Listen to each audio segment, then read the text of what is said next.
Vei începe în curând să lucrezi pentru AB Werkt la cultivarea în seră a ardeilor. În acest film îți explicăm pas cu pas cum se face cultivarea ardeilor. Astfel, vei ști exact ce ai de făcut.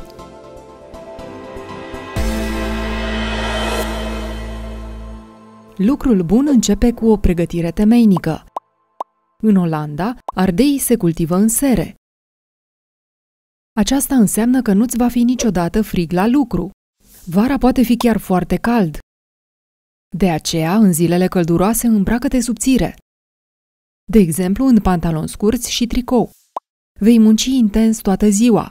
Pentru că umbli și stai în picioare mult timp, este important să porți încălțăminte de lucru adecvată, rezistentă. Igiena este foarte importantă. Poartă haine curate și nu te plimba de la un cultivator la altul. Aceasta deoarece pe îmbrăcăminte poți lua cu tine, fără să observi, boli ale plantelor.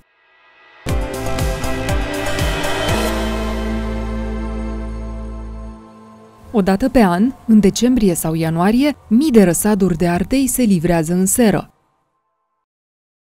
Toate aceste răsaduri sunt pregătite pentru cultivare unul câte unul.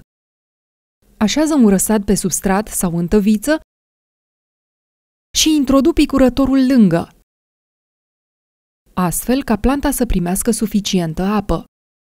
Este important să desfășori cu atenție aceste operațiuni pentru a nu distruge plantele.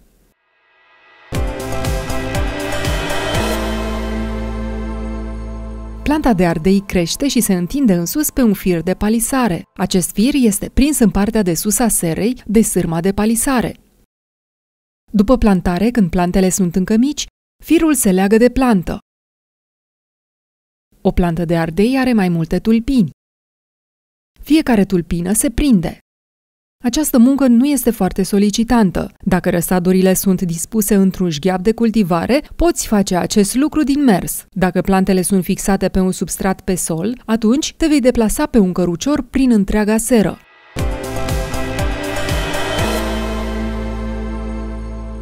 Pe măsură ce planta de ardei crește, aceasta dezvoltă lăstari pe tulpina principală. Este importantă îndepărtarea acestor lăstari pentru ca toată energia să ajungă la vârful plantei și la fructe. Numim această operațiune copilire. Scopul este ca planta să se înalțe și să crească corect de-a lungul firului. De aceea, firul trebuie răsucit periodic în jurul plantei. Numim această operațiune răsucire. La majoritatea cultivatorilor, copilirea și răsucirea se fac în aceeași operațiune. Este mai eficient. Uneori, aceste operațiuni se fac separat. Începi cu copilire și răsucire după legarea plantei în ianuarie și continui să faci acest lucru până la sfârșitul perioadei de recoltare, aproximativ la începutul lui octombrie. Când plantele sunt încă mici, faci această muncă din mers. Când plantele sunt foarte mari, vei folosi un cărucior electric.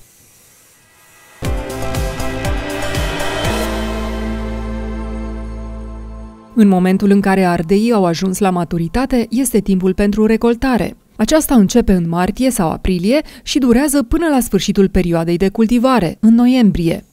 Pentru a stabili dacă un ardei este gata de recoltat, trebuie să fii atent la culoare și la fermitate. La început, toți ardeii sunt verzi. După aceea se fac roșii, galbeni sau portocalii. Dacă culegi ardeiul verde, atenție la fermitatea fructului. Recoltarea se face cu un cuțitaș de recoltare. Taie codița la lungimea corectă. Taie cu atenție, pentru a nu deteriora fructul și planta. Ardeii recoltați se așează într-o lădiță. Faci acest lucru din mers, în spatele unui cărucior de recoltare. Mai târziu, când planta este mai înaltă, poți face acest lucru de pe un cărucior de recoltare electric.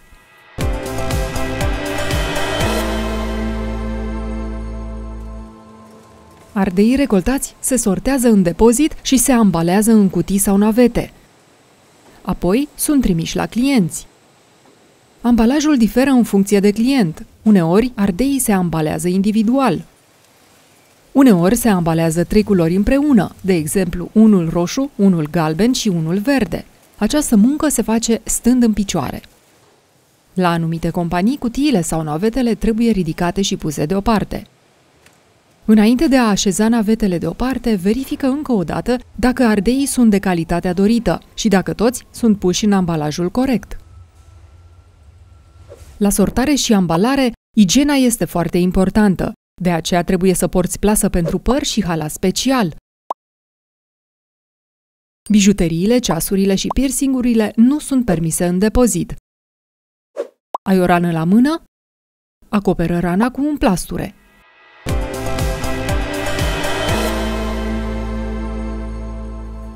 În fiecare an are loc o rotație a culturilor, în noiembrie sau decembrie.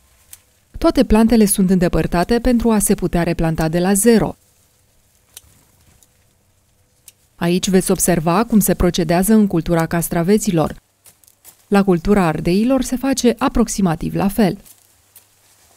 Plantele se taie cu un cuțit de-a lungul firului de palisare. Apoi sunt scoși din seră într-un cărucior.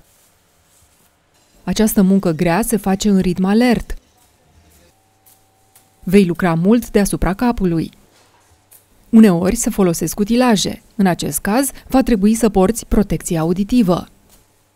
Acum știi pe scurt cum decurge cultivarea. Ești pregătit să începi munca. AB Werkt îți urează mult succes în sera de ardei.